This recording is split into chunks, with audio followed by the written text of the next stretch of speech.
मैं उर्मिला गुप्ता आपको सबसे पहले माँ सरस्वती को नमन। आपको जो वृषण की आंतरिक संरचना वाला नेक्स्ट वीडियो डालना था, ये वो वीडियो है। इसकी 2 क्लासेस प्रजनन तंत्र की मैं पढ़ा चुकी हूँ, पहले आप वो देख लें। इसके बाद तीसरा वीडियो है।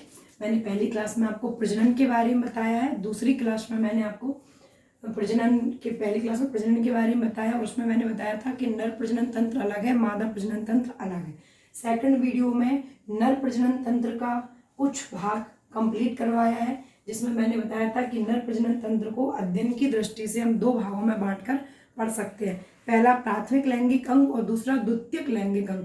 प्राथमिक लैंगिक अंग के अंदर आते हैं टेस्टिज, वृषण, और द्वितीय लैंगिक अंग के अंतर्गत आती हैं आपकी सहायक नलिकाएं और सहायक ग्रंथियां, जिसमें से वृषण के बारे में मैं पहले वीडियो में बता चुकी हूँ। अब वृषण की आंतरिक संरचना पढ़ना है। ये लिखा हुआ है वृषण की आंतरिक संरचना। ये मैंने पहले वीडियो में आपको इसकी स्ट्रक्चर बता दी है कि वृषण कहाँ होते हैं। स्क्रोटम के अंदर होते हैं, वृषण कोश के अंदर होते हैं, 2 होते हैं, जोड़ी में अंडाकार होते हैं। इनकी लंबाई 3 से 4 सेंटीमीटर, चौड़ाई 2 से 3 सेंटीमीटर होती है। एक सेप्टा के द्वारा अलग होते हैं, और यहाँ पे गुबर्निकुलम नाम की कुछ संरचना, धागे जैसी संरचना होती है, जिससे ये इससे जुड़े हुए होते हैं। अभी हम देखते हैं कि इस वृषण की आंतरिक संरचना क्या होती है। इंटरनल स्ट्रक्चर टेस्टिज की देखने जा रहे हैं। तो देखें आंतरिक संरचना।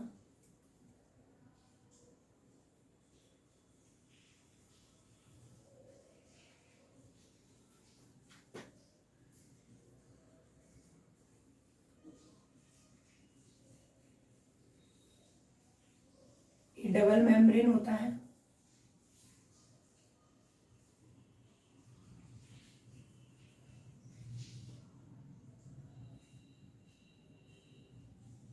डबल लेयर होती है। इस एक टेस्टिज को यहाँ से उठा के हम इधर रख के, और इसको काट पीट के देख रहे हैं कि इसके अंदर है क्या।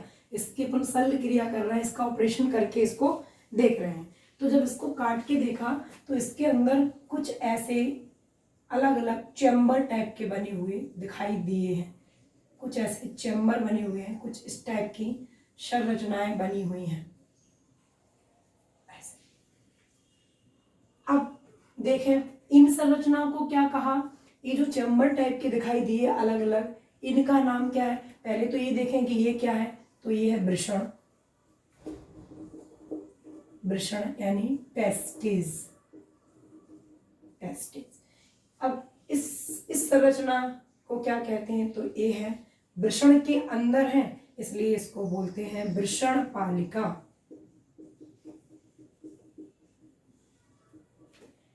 Testicular lobule, testicular lobule, testicular lobules. अब देखें कि प्रत्येक टेस्टिज में कितने टेस्टिकुलर लॉब्यूल होते हैं। तो अगर बात करें कि प्रत्येक टेस्टिज में, प्रत्येक वृषण में कितनी वृषण पालिका होती हैं, तो प्रत्येक वृषण में जो वृषण पालिका होती है वो लगभग 250 से 300 होती हैं। प्रत्येक वृषण में वृषण पालिका की संख्या 250 से 300 होती है। अब आगे चलें कि अब ठीक है, ये दिख गया। पहले इसको उठा के यहाँ रखा, फिर जब इसको काट के देखा तो इसके अंदर इस टाइप की संरचनाएं दिखी। अब ये वृषण के अंदर है, टेस्टिज के अंदर है, तो इनका नाम है टेस्टिकुलर लॉब्यूल। ये टेस्टिकुलर लॉब्यूल एक टेस्टिज में कितनी है, तो लगभग 250 से 300 टेस्टिकुलर लॉब्यूल है। अब इस टेस्टिज को भी काट के देखा कि इस टेस्टिज के अंदर है, इन टेस्टिकुलर लॉब्यूल के अंदर क्या है। तो जब इस टेस्टिकुलर लॉब्यूल को काट के देखा तो इसमें कुछ ऐसी कुंडलित संरचनाएं देखने को मिली, कुछ ऐसी कुंडलित नलिकाएं देखने को मिली।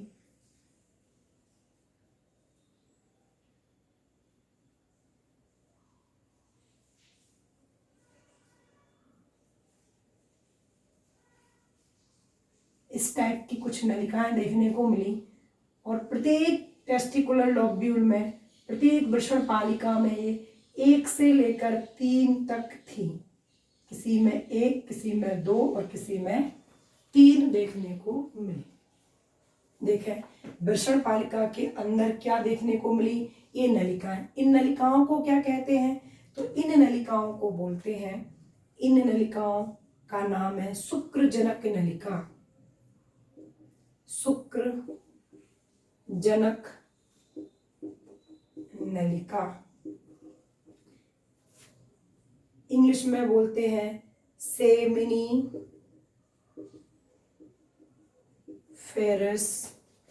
ट्यूब।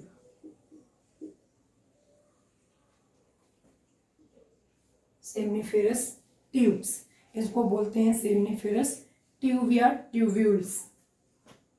Seminiferous tube. अब ये कितनी थी संख्या में भाई? एक वृषण पालिका में देखो, प्रत्येक में यहाँ लिखे देते हैं, प्रत्येक में क्या मिले देखने को? शुक्रजनक जनक नलिकाएं।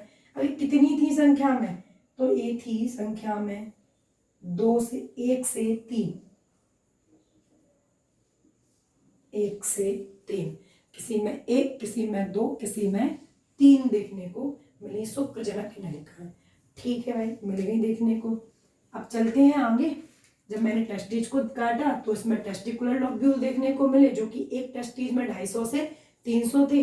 जब एक टेस्टिकुलर लॉब्यूल को अंदर से देखा कि इसमें क्या था, तो प्रत्येक टेस्टिकुलर लॉब्यूल में क्या था? सेमिनिफेरस ट्यूब थी, शुक्रजनक नलिकाएं थी। प्रत्येक में कितनी थी? तो 1 से लेकर 3, किसी में 1, किसी में 2, किसी में 3 देखने को मिली। अब इन शुक्रजनक नलिकाओं को काट के देखते हैं। मान के चलो कि मैंने इसको काटा और इसको काट के, जैसे ये समझो कि ये कुछ इस टाइप की संरचना है, इस टाइप की संरचना है ना, और इनके अंदर ये शुक्रजनक नलिका है। ऐसे ये एक टेस्टिकुलर लॉब्यूल है और इसके अंदर ये शुक्रजनक नलिकाएं ऐसी गोल गोल इसके अंदर भरी हुई हैं। और अब मैंने इसको ऐसे काटा और ऐसे काट के इसको ऐसे देख रहे हैं कि इसके अंदर क्या है। इसके अंदर जब देखा तो इसके अंदर क्या देखने को मिला? देखते हैं क्या देखने को मिला।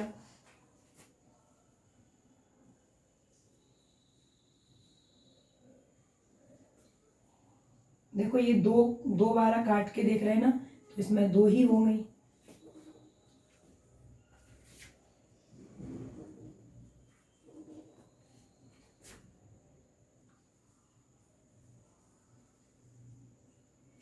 है ना, और ये डबल लेयर है।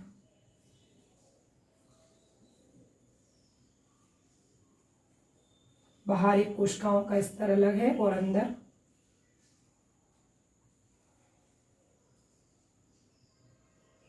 अलग है। ये बाहर कुछ कोशिकाएं, एक लेयर, इसमें भी ये लेयर, और इस लेयर का नाम है, ये जो बाहर एक लेयर पाई जाती है, इसका नाम, इस लेयर का नाम है,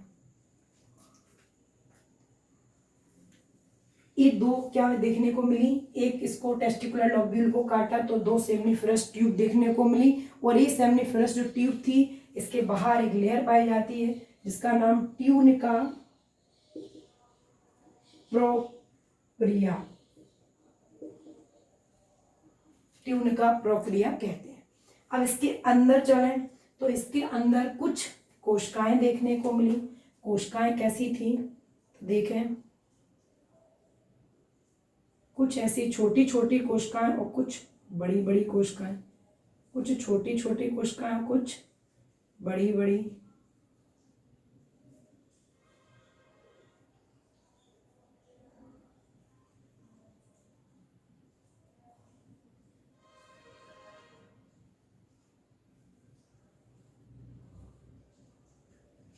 कुछ छोटी कोशिकाएं देखने को मिली और कुछ बड़ी कोशिकाएं देखने को मिली, इस टाइप की।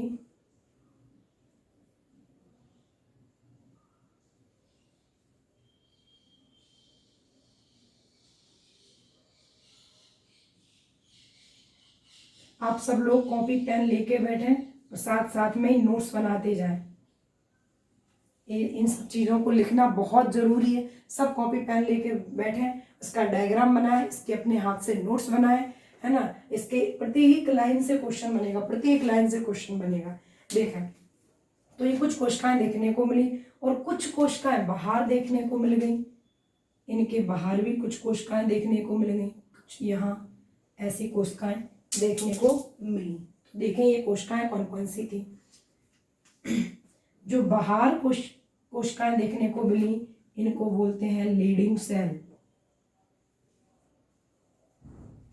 लीडिंग सेल हिंदी में बोलेंगे अंतराली कोशिकाएं। अंतराली कोशिका, अंतराली कोशिकाएं।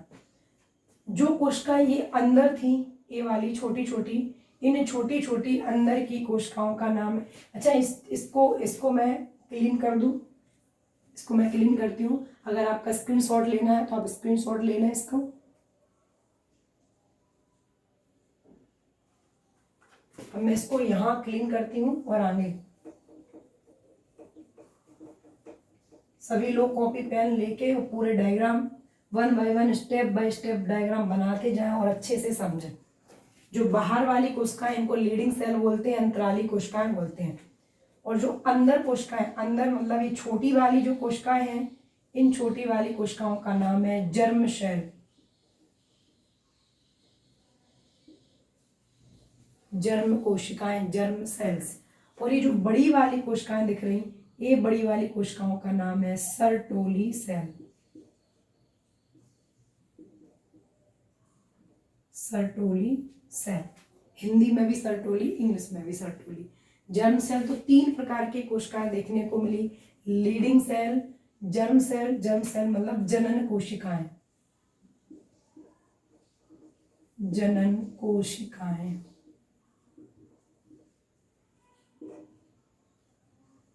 सेल्स, सर्टोली सेल्स और ये लीडिंग सेल्स। अब देखें कि इनका काम क्या होता है। ये थोड़ा सा देख लें कि इस टेस्टिकुलर लोब्यूल को जब काटा तो इसके अंदर सेमिनिफेरस ट्यूब देखने को मिले। अंदर, इसके अंदर जो सेमिनिफेरस ट्यूब थी उसके बाहर एक लेयर पाई जाती है। इस स्तर को बोलते हैं ट्यूनिका प्रोफरिया। इसका हिंदी नाम भी ट्यूनिका प्रोफरिया है। जब इसके अंदर गए तो 2 प्रकार की कोशिकाएं देखने को मिली। कुछ छोटी छोटी कोशिकाएं जिनको जर्म सेल्स बोलते हैं, कुछ बड़ी बड़ी कोशिकाएं जिनको सर्टोली सेल्स बोलते हैं। और इनके बाहर कुछ कोशिकाएं देखने को मिली, इनको लीडिंग सेल बोलते हैं। अब सुने अच्छे से, जब कोई एक मेल में प्रजनन की क्रिया कब शुरू होती है, तो जब कोई मेल लगभग 12 से 14 वर्ष की उम्र में होता है। जब एक मेल 12 से 14 वर्ष का होता है, ये उम्र उसकी प्यूबर्टी एज है, यौवन प्राप्ति होती है उसको इस एज में। तो इस एज में उसके साथ क्या क्या चीजें होती हैं, थोड़ा सा मैं इसको रफ कर दूं, कहाँ बताऊं, यहीं देख लो। तो हमारे मस्तिष्क का एक भाग है हाइपोथैलेमस। हमारे मस्तिष्क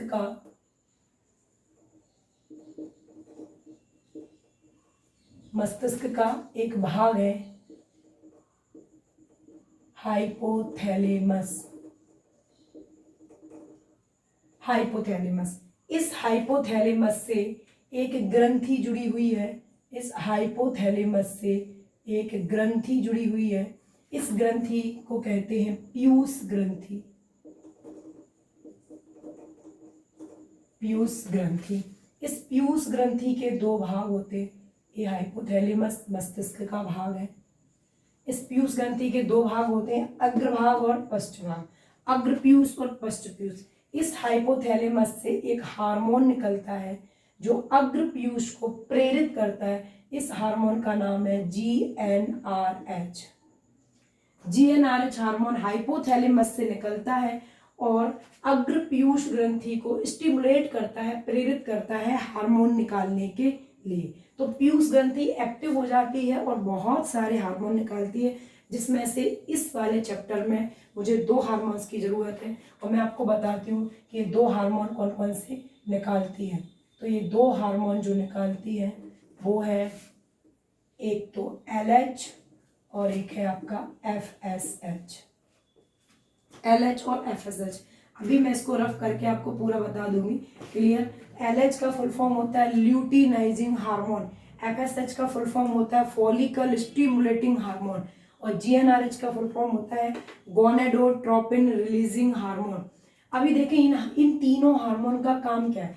जब कोई एक मेल 12 से 14 वर्ष की उम्र में आता है, मतलब उसकी प्यूबर्टी एज शुरू होती है, उसकी यौवन अवस्था शुरू होती है, उसको यौवन प्राप्ति होती है, उस समय उसके मस्तिष्क का एक भाग है हाइपोथैलेमस, उससे एक हार्मोन निकलता है GnRH हार्मोन। इस हाइपोथैलेमस से ग्रंथि जुड़ी हुई है जिसको पीयूष ग्रंथि कहते हैं। ये पीयूष ग्रंथि के दो भाग होते हैं, अग्र पीयूष, पश्च पीयूष। तो ये वाला अग्र भाग है, ये वाला पश्च भाग है। तो ये जो GnRH हार्मोन होता है जो हाइपोथैलेमस से निकलता है, और ये किसको प्रेरित करता है, तो ये अग्र पीयूष को प्रेरित करता है। ये अग्र पीयूष को प्रेरित करता है। क्यों प्रेरित करता है? हार्मोन निकालने के लिए। तो ये जो अग्र पीयूष ग्रंथि है ये दो हार्मोन निकालती है, LH हार्मोन और FSH। LH हार्मोन क्या कर रहा है और FSH हार्मोन क्या कर रहा है, आप सुनो अच्छे से, ये समझ लो कि LH हार्मोन और ये हमारा मस्तिष्क है, इस मस्तिष्क का एक अंग हाइपोथैलेमस, और उसी हाइपोथैलेमस से जुड़ी हुई एक ग्रंथि है पीयूष ग्रंथि। उस हाइपोथैलेमस से एक हार्मोन निकला GnRH हार्मोन, जिसका full form gonadotropin releasing hormone. वो हार्मोन निकला और उसने प्रेरित किया किसको? पीयूष ग्रंथि को। और पीयूष ग्रंथि के भी कौन से वाले भाग को? अग्र भाग को। किसके लिए? अपने हार्मोन निकालने के लिए। तो पीयूष के अग्र भाग ने दो हार्मोन निकाले, LH FSH। अब ये हार्मोन ब्लड के थ्रू मेरे कहाँ गए, ये कहाँ पहुंच गए, ये प्रजनन तंत्र में पहुंच गए, ये हमारी पेल्विक कैविटी में पहुंच गए। ये आपका जो प्रजनन तंत्र होता है वो पेल्विक कैविटी में पाया जाता है, श्रोणि गुहा में पाया जाता है। तो श्रोणि गुहा में पहुंचते हुए और टेस्टिज के अंदर पहुंचे, और कहाँ पहुंच गए? टेस्टिज में, टेस्टिकुलर लोब्यूल में, और ये कहाँ आ गए? लीडिंग सेल के पास, सर्टोली सेल के पास, सेमनीफेरस ट्यूब के अंदर आ गए। अब देखें LH हार्मोन क्या करेगा, FSH हार्मोन क्या करेगा। तो देखो ये जो LH हार्मोन है ये लीडिंग कोशिकाओं को प्रेरित करेगा। यहाँ मैं लिख दूं, ये जो LH हार्मोन है ये इसको प्रेरित करेगा। किसको प्रेरित करेगा? लीडिंग सेल को। और जैसे ये लीडिंग सेल को प्रेरित करेगा तो हमारी ये जो लीडिंग सेल है ये एक हार्मोन निकालेंगी। उस हार्मोन का नाम है टेस्टोस्टेरोन हार्मोन। Testosterone hormone. इस LH ने किसको प्रेरित किया? लीडिंग सेल को। और लीडिंग सेल ने एक हार्मोन रिलीज कर दिया, टेस्टोस्टेरोन हार्मोन। अब देखें ये टेस्टोस्टेरोन हार्मोन रिलीज हो गया। अब ये जो टेस्टोस्टेरोन हार्मोन है ना ये मेल का मेन इंपॉर्टेंट हार्मोन है, और यही हार्मोन स्पर्म के निर्माण करवाता है। लेकिन ये हार्मोन तो यहाँ रिलीज हुआ, यहाँ, अब ये अंदर कैसे जाएगा? और शुक्राणु कहाँ बनना है? जनन कोशिकाओं में, इन जर्म स्ट्रॉयल में। तो ये जो हार्मोन यहाँ निकला लीडिंग सेल से ये अंदर कैसे प्रवेश करेगा भाई? तो अंदर जाने के लिए क्या होगा? सो देखें एक और हार्मोन जो FSH हार्मोन है ये किसको प्रेरित करेगा? तो जो FSH हार्मोन है यहाँ फिर से लिख दे रहे हैं FSH, ये सर्टोली सेल को प्रेरित करेगा। और ये सर्टोली सेल को प्रेरित करेगा तो सर्टोली सेल भी एक प्रोटीन निकालेंगी ABP। इस ABP का फुल फॉर्म है एंड्रोजन बाइंडिंग प्रोटीन। मैं यहीं पे लिखे देती हूँ इसका full form.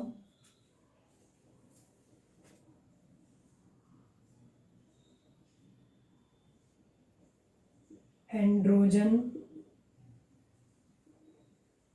Binding protein. Androgen binding protein. इस सर्टोली सेल ने क्या निकाला? ABP। और इस ABP का फुल फॉर्म है एंड्रोजन बाइंडिंग प्रोटीन। अब ये प्रोटीन क्या करेगी? कहाँ से निकली? ये कहाँ से निकली? देखो ये सर्टोली सेल है, इस सर्टोली सेल ने निकाली एंड्रोजन बाइंडिंग प्रोटीन। और ये एंड्रोजन बाइंडिंग, एंड्रोजन क्या है? एंड्रोजन एक ग्रुप का नाम है जिसके अंतर्गत एक हार्मोन आता है टेस्टोस्टेरोन हार्मोन। तो जो एंड्रोजन है बाइंडिंग प्रोटीन, मतलब एक ऐसी प्रोटीन है बांधने वाली। तो किसको बांधेगी? टेस्टोस्टेरोन हार्मोन को। तो ये प्रोटीन ऐसे बाहर आके और इससे ऐसे चिपक जाएगी इस हार्मोन से, और इसको बांध के कहाँ लेके जाएगी? अंदर सेमनीफेरस ट्यूब में। और जब ये वाला टेस्टोस्टेरोन हार्मोन ये अंदर कहाँ पहुंच जाएगा? जर्म कोशिकाओं के पास। और ये जो टेस्टोस्टेरोन हार्मोन है ये जर्म कोशिकाओं को प्रेरित करेगा। किसके लिए प्रेरित करेगा? स्पर्म बनाने के लिए। तो ये जर्म कोशिकाएं स्पर्म बनाना शुरू कर देंगी और ऐसे स्पर्म बन जाएंगे।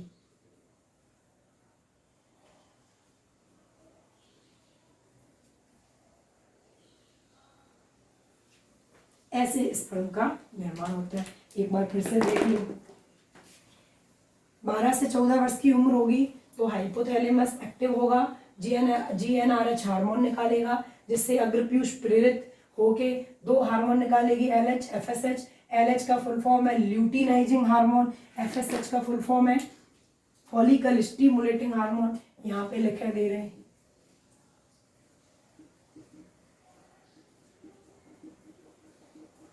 ल्यूटिनाइजिंग हार्मोन और ये है फॉलिकल स्टिमुलेटिंग हार्मोन। यहाँ लिखे देते हैं follicle stimulating hormone, follicle stimulating hormone, FSH का फुल फॉर्म। अब ल्यूटिनाइजिंग हार्मोन क्या कर रहा?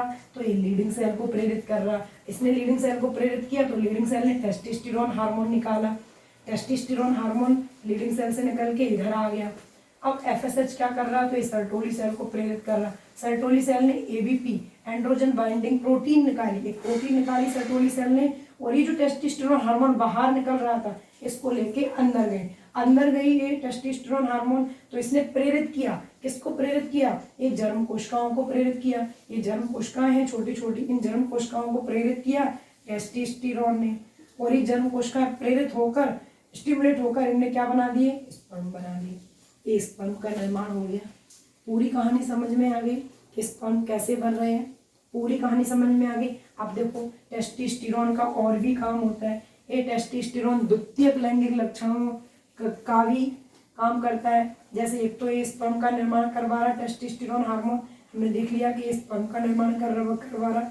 दूसरा, मेल में आवाज का भारी होना, दाढ़ी मूंछ का आना, बाह्य जननेंद्रियों का विकास होना, ये सारी चीजें टेस्टोस्टेरोन से ही संपन्न होती हैं। यहाँ तक की कहानी समझ में आ गई। GnRH का फुल फॉर्म है गोनेडोट्रोपिन हार्मोन।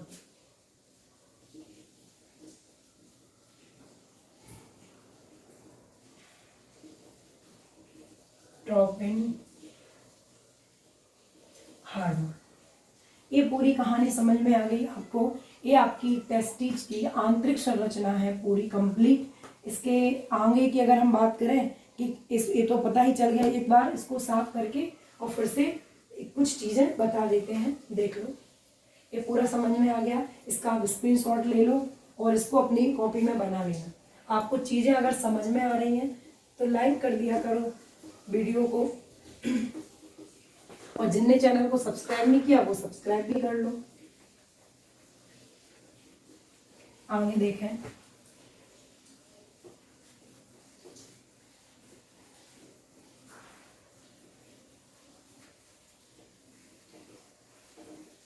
तो जहां भी आपको कोई भी चीज आपको समझ में नहीं आ रही है तो उसको आप दोबारा से पूछ लिया करो, कमेंट में पूछ लिया करो।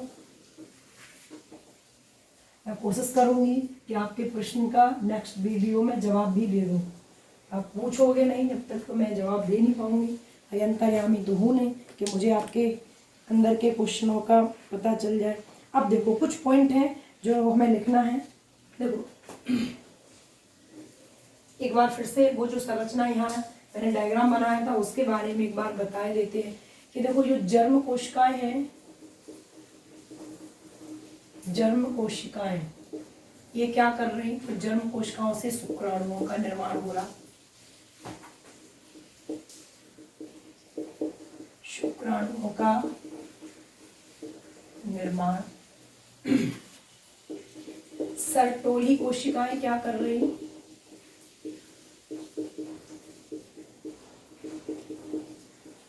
तो सर्टोली कोशिकाओं से एक तो आपकी ABP एंड्रोजन बाइंडिंग प्रोटीन निकल रही। दूसरी सर्टोली कोशिकाएं क्या करती हैं? तो शुक्राणुओं को पोषणता प्रदान करती हैं। शुक्राणुओं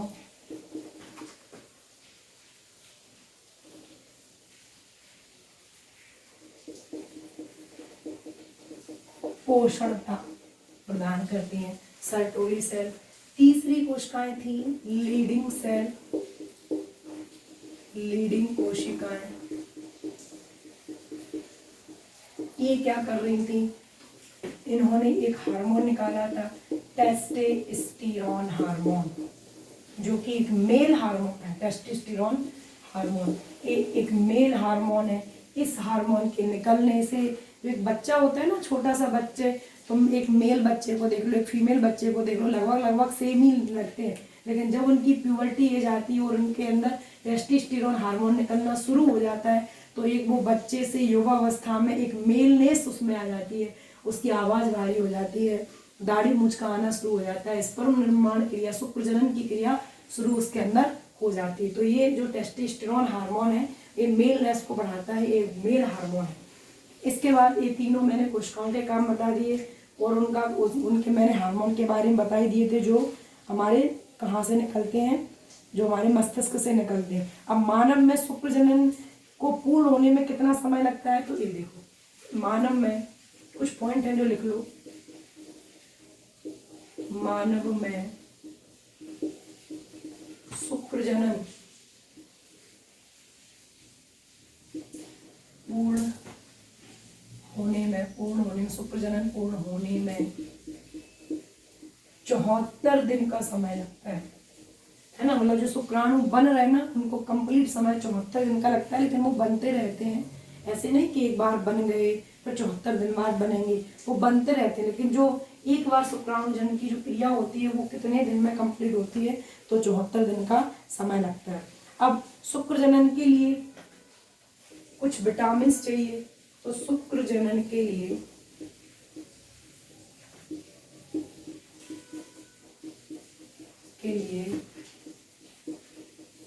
विटामिन ए एवं विटामिन ई बहुत ज़्यादा आवश्यक है। विटामिन ए एवं विटामिन ई आवश्यक है। ये सारे पॉइंट आप लिखते जाएं। शुक्र जनन के लिए कौन सी विटामिन आवश्यक है, तो ए एवं ई। अब मानव में शुक्राणुओं की गति कितनी होती है, देखें, मानव में